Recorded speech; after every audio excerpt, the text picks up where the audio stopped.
Welcome to Inside Auto Podcast, where we feature everyone and anyone you'd want to talk to in and out of the automotive industry.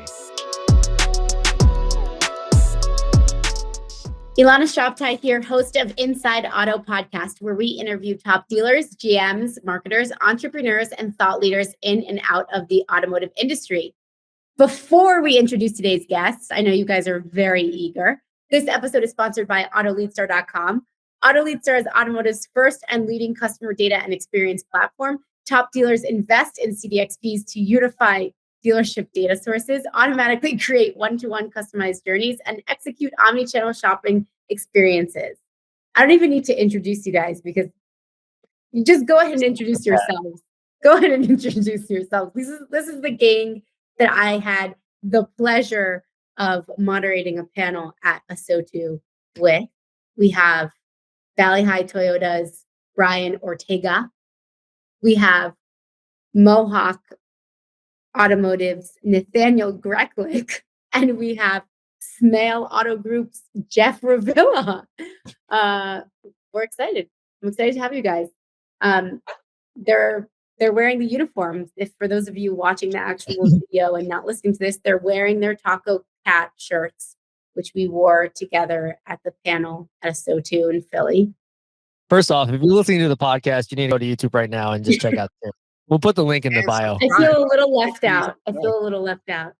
Okay. One of these kids is doing their own thing. It's Ilana. Yeah, it's all good. Anyway, at ASOTU, we spoke about content that crushes because these are three dealers that are real experts in this. We're going to talk about what is content that crushes, how you can get there yourself, and why it's so important for your dealership. We can get started with whoever wants to jump in. You guys moderate this yourselves. I've done this before. We've done this before. We know. But why don't we jump right in? You all have like very different angles of how you actually put out content for your dealership. So I'd love to hear a little bit from everyone. Valley High, you go first. Valley High, up above. Valley High, go first. We're all different areas. Hey, so my name is Brian Ortega, Valley High Toyota. All right, so we are located in the beautiful state of California. Yeah, exactly. Well, I don't know right now if you know what's going on in this state, but how we create content that crushes is we try to build the brand in terms of just finding relevant content that's going on in our lives, in our towns, in our state, on TV, right? We just try to follow what's going on. For instance, this month, the month of October, is Halloween. So we just are about to post our latest commercial, which is about zombies, right? So we will take, it's a series, and this is commercial number 6. So it's a whole series. If you go back the previous 5 years, it leads up to this, to where myself, my GM, and my GSM are all zombies. But after the pandemic, we are getting back to normal at the dealership. So now you guys got to watch that commercial to see how that plays out. But in terms of what we try to do is try to be comedic, try to just have fun, right, Ilana? I mean, it's just about, for us, having fun, but bringing that into the dealership so people can see that we are people at the dealership. Yeah, I think it's great also that you bring in the outside world, because at the end of the day, shoppers and consumers are coming from that outside world. If you're going to talk just about things within the dealership, no one will really relate to that. So that's a great point. Nathanael, I see you itching to jump in.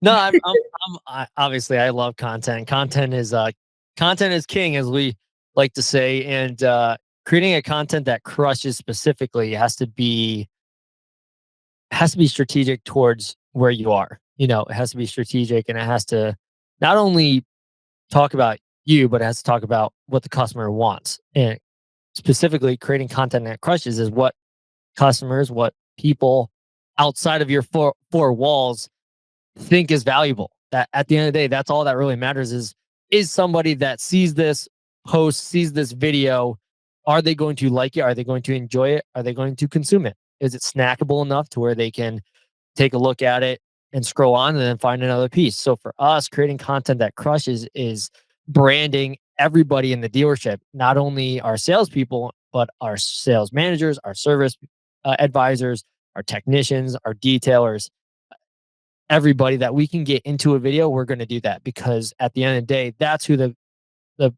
customer is going to come in and see. They're going to see all of these people and they're like, hey, I saw you on Facebook and you're really cool. So I want to work with you. And specifically, that's what creating content that crushes means, is finding a valuable piece of video, pictures, graphics that your customer wants to consume at the end of the day. Yeah, I'm surprised we're still running with the content that crushes. We didn't name that session, right? Oh, no, we It definitely seems like everybody, It fit you guys so well, right? everybody, especially in the audience, focused on the crushing. Right? Yeah. Crush, and it's not. You don't just turn this on. Like the way it's a process. It needs like structure, guys. structure. But There. the way, like, I'm doing more organic content. I'm doing content for SEO value. I'm doing content to fill the gaps. So like where my Google My Business profile can't get to, like my Greensburg Honda dealer. That's easy to rank for. Get the Google Map Pack, get the right rail on desktop. You're gonna get that. But once you start getting 5, 10, 15 miles away from there, now that Google Business profile dilutes. Now what, right? You can start spending more AdWords. You can start doing other things. But if you have the right video, and then when I talk about my videos, we're talking 500,000 views in a month, and we 100% know that 90% of those views aren't in our backyard. Those are global. Those are all around the world. And I don't care where people watch my videos at. All I care is that when it comes down to zero in on Western Pennsylvania, the stuff that we've created has become the most relevant Honda dealer or Acura or Kia dealer in that area. Now we'll start to win those searches outside of that 5-10 miles. It is an ecosystem that takes 5 to 7 years to crush. Like we push out Auto Trader, Cars.com, Carfax. We'll outrank them with specific keywords because we have the volume of content now, and we're so hyper local that we can push them out of the rankings. That's I understandably, that's obviously, it's been years building that up. Do you have a content calendar that you stick to, let's say monthly or quarterly, based on these keyword searches that you do? What does that look like? We have processes, structure. We have a series of like small television series that we produce for each make and model. So we know that the faster you can get if a 2023 rolls off the truck and you're the first one in the area to get it, that video needs done that day. So it's not only long term, but you can if you start to rest on this process, you slip, because the next model year somebody else steps right in and crushes you. They can crush you. I'll get that. It's all about crush. We don't want our competition to crush us. We want to crush them. So you want to get out fast with the model. In the 3 type of videos that we create to kind of hit all levels of the shopping process, we do that for every model. That's awesome. Yeah. It's hard work. Kudos. Yeah, I mean that's really what it comes down to, is creating stuff like that. I mean, I'm convicted, Jeff. I don't always get on top of as soon as the new one drops down. I'm not going to lie to you. That for me is definitely something that I'm taking away. And if you're listening to the podcast, you should definitely write that down. And if you're in the automotive space, things like that, we do have videos up on our YouTube page that they're not up at 500,000 like Senor Jeff here, but they're over in the 30, 50,000s, and they're just going through the technology of the vehicle. So that definitely helps. For us specifically, we just like to push out content after content. So, we push out on our stories. We're very, very active, highly active on all of the social media platforms. We're posting constantly. And it comes back to the structure. Like I do have a content calendar like Jeff does. It might not be as robust. I'm just starting to get into this content calendar structure, but it definitely allows you to push out all of the things that you're trying to look for as well. We all have our own goals that, especially our GMs and owners, I'm sure you've talked to many people here on this podcast about what they're trying to achieve. Well, social media is another way that you can achieve that, and it's relatively free compared to previous advertising causes such as billboards and TV, where you would spend exuberant amounts of money and you don't know where it's going. You just know that these many people watch the channel, but now you can have accurate figures of, okay, I had 21,000 post link clicks on my last post this month on my 730 posts that we put out there. I can see these tangible things. And obviously not everything is tangible. There's not always going to be a one-to-one correlation all the time, but you have the ability to always be in front of someone with content. I'm a huge Gary Vee fan, and every opportunity that you're not posting is another opportunity lost. So that's how I look at it. Yeah, well, you're bringing that into the why. Yeah, go ahead, Brian. Yeah, so just kind of piggybacking on what they're talking about, because people that are listening may not know where to start, right? And we kind of alluded to this during our presentation, is just start. I mean, yeah, you can get bogged down in the minutia and try to figure things out. And while you're taking that much time to find structure, you can just grab your phone and go outside, grab a salesperson, grab somebody, and grab your phone and just create something and post it on the stories. You might not know what's going to hit. And then that one that you're like, no way, no one's going to watch this. It just, boom, hits that algorithm and takes off. Ooh. What a great point. And that is, I wasn't always posting 600, 500 plus posts a month, right? I have stats that I go all the way back to the beginning of when I started creating content 4.5 years ago. And I was literally doing 30 posts for the dealership. That's it. Like, that was my max, that's all I could do. And then we added more people, but that's exactly what we did. We went out there. I had an iPhone 7. Dude, you know how much better? I just got an iPhone 14. This thing is incredible. Like, what? This has action mode on it. I don't even know what this, there's so much potential you have just by using this thing. And people get called like, oh, I gotta hire a production company. I gotta hire my cousin sister's niece to come in and do my social media. Guido, I think his name is Guido. Yeah. But you can literally go out there, and it is so easy to go out there and literally take a picture or write a photo and type a caption like, hey, what have you thought about this? Like, engaging your customers over and over again. All right. Yeah, no, also something you guys mentioned in our presentation that resonated with me was also, you can go out, take your phone and just take a video, and that can take off, versus something that you've actually planned. You shoot it and then you're like, absolutely not. And you just kill it. So I think it is an important takeaway. You never know what's going to come out. And sometimes the stuff that you plan is the stuff that you end up throwing out. So, you never know. Jeff's got some good stories. Yeah. Come on, Jeff. Tell us a story about the worst video ever put together. Well, there's times where, I have a videographer maybe tries to push it a little bit too much because something went wrong.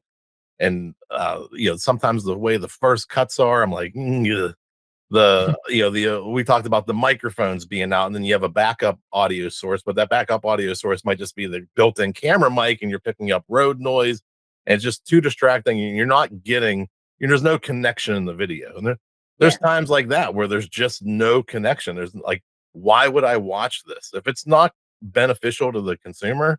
Like, if it's even a tinge of a hint that this is a dealership video for the dealer, by the dealer, to benefit the dealer, it's going to go nowhere. It will have no legs. And we talked about, we have three different disciplines. Brian's doing a lot of traditional that he repurposes for social. Nathan's really heavy into social, and I'm like insane about YouTube, which it has social elements, but we're all three like different beasts that we're working on. And when we in all the different platforms, right? Sorry. What? No, all the different platforms are trying to catch up to one another, right? Yeah. So where we have to, YouTube just came out with some new stuff for for what do they call theirs? Shorts. Shorts, right? YouTube They're Shorts. trying to catch up to TikTok, right? So that's where we have to be aligned with and be following up what's going on in the industry, so we can repurpose whatever we create to fit those platforms, whether it's the size, whether it's the format, whether it's because all the different formats require different styles of execution. Yeah, YouTube is about beats. Like YouTube is a fast paced, get the attention, tell them what you're going to tell them what you told them, tell them again, and you're going to lose them if you don't keep it moving. Like, yeah, I mean, it's if even like obviously we all talk about somebody who's crushing on YouTube is somebody named Mr. Beast. If you watch the first 15, 20 seconds of his videos, like clockwork, there's probably 30 cuts in there.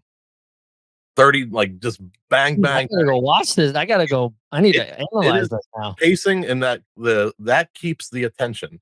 And I'm so sure that you're sick of hearing me talk about click-through, retention equals recommendation. Like it's YouTube is that simple, but you got to figure out, what does that mean for me? People don't wake up in the morning and want to watch a car dealer video. They didn't have a good night's sleep.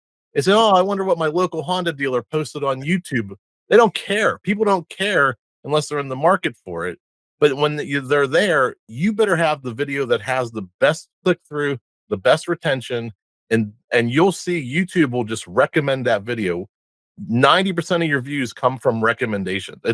It's that powerful. If you're looking for keyword search or SEO optimization or your subscribers, you're wrong. You're dead in the water. I should say 70-80% recommended. When you hit that 70% recommendation, you are wrong. You're wrong.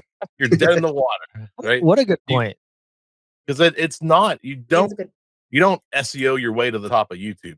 You get recommended to the top of YouTube, and that's what a lot of people like. Well, the purpose of this video. Well, you'll have a little purpose, and maybe it's like I talk about our first gear videos where we're just pushing buttons and pulling levers and sometimes taking the plastic off.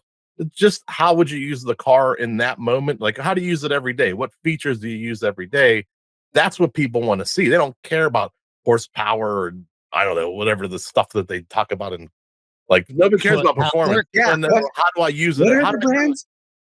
Because that's the audience. You always have to remember your audience. Yeah, these videos are for in-market shoppers, not top automotive enthusiasts. Right.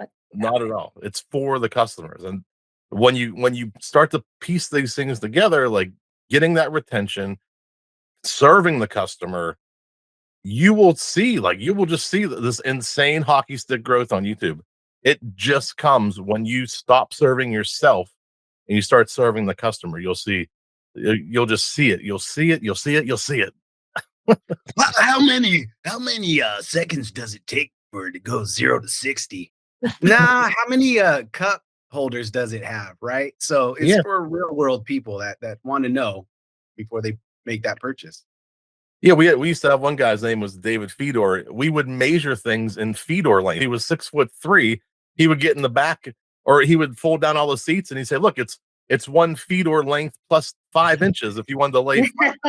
So like you could say, okay, well that was like 7 feet. I got 7 feet of space back here, and that was just humanizing the features of a car, not from a bullet point list like this 2000, those robo videos that I can't stand. Yeah. This 2012 Honda Civic has 3 rows of seats. I don't know.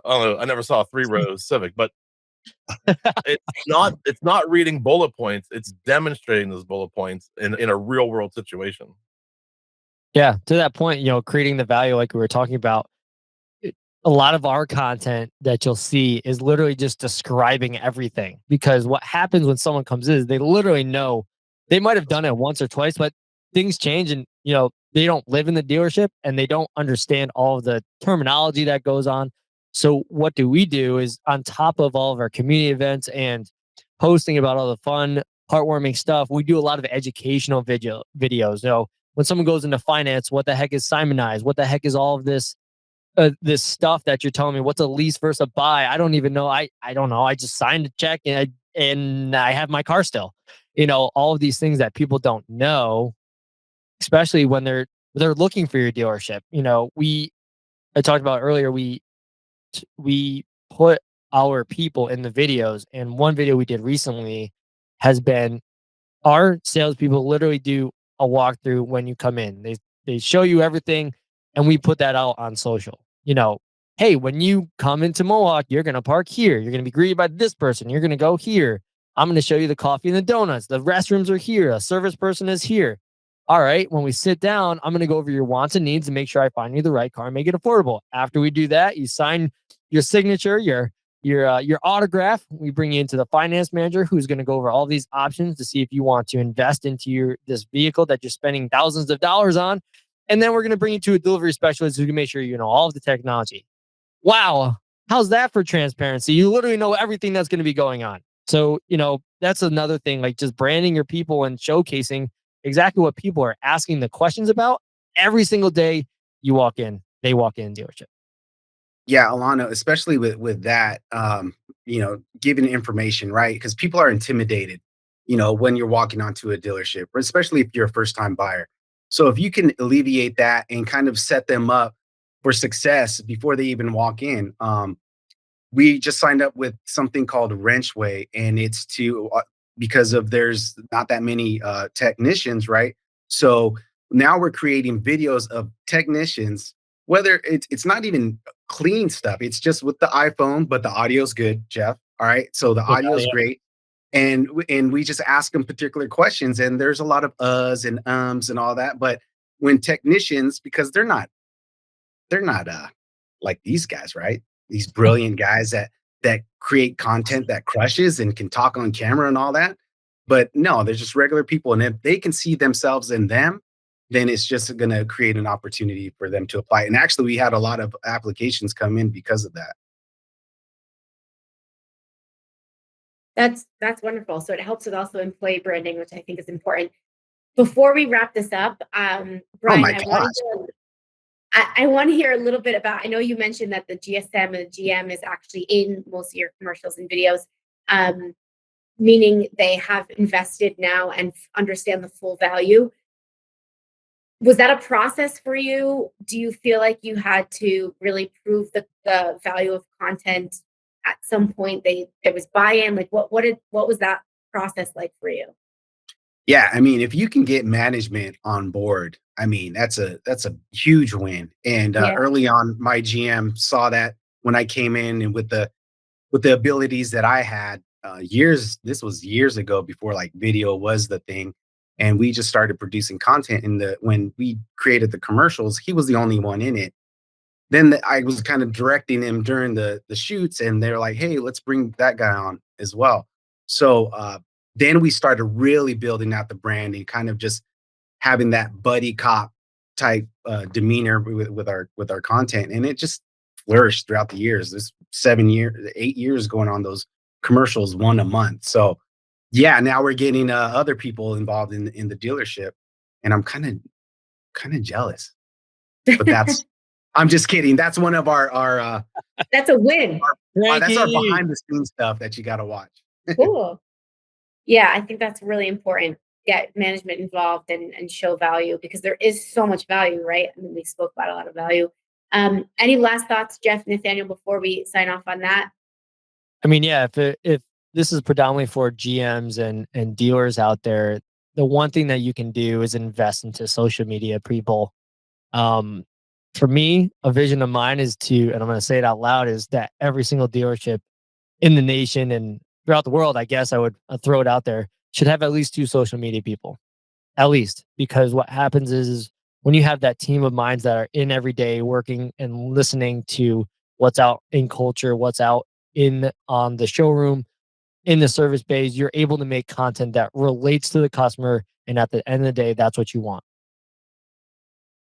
Content that relates. That's a better title. Ooh. Well, we can name this Inside Auto podcast episode whatever we want. And also, just to reiterate on Brian commenting on something I said. Oh, Brian's over there about me. Yeah. No, not here. He's here for me. He's over here. No, you're messed up. You're backward. No, you're wrong. No. Anyway, Nathan's over here. I'm in the I mean, top diagonal. So I've been pointing up to Nathan every time I say like the goat. Yeah, Like, and he's there. He's right there. Wait, anyway, the most important thing, whatever Brian said, he talked about something I said, and that's what I want to finish on. Is no video will go anywhere if you don't get your audio right first. You're trying to create content. I love it. You're doing it in your parking lot.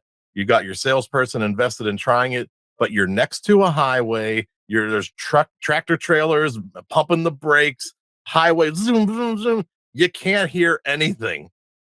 Spend a couple $100, get the mic, get a Bluetooth microphone that connects to your phone, and just fix your audio. Audio is number one. Before you get the video perfect, get audio right first. Yep. That's all. Then And retention and captions. revenue. Use captions. Use captions. Captions. Captions? Yeah. And get that algorithm for the recommendations and It's structure. all recommendations. You guys, content that crushes and content that relates. Thank you so much for joining. This is Inside Auto Podcast. You can find us on all your favorite streaming podcast platforms, insideautopodcast.com. Thank you so much to this awesome crew that joined me today. Thanks, guys. Thanks for listening to Inside Auto Podcast. Check out our other episodes with top entrepreneurs and industry leaders.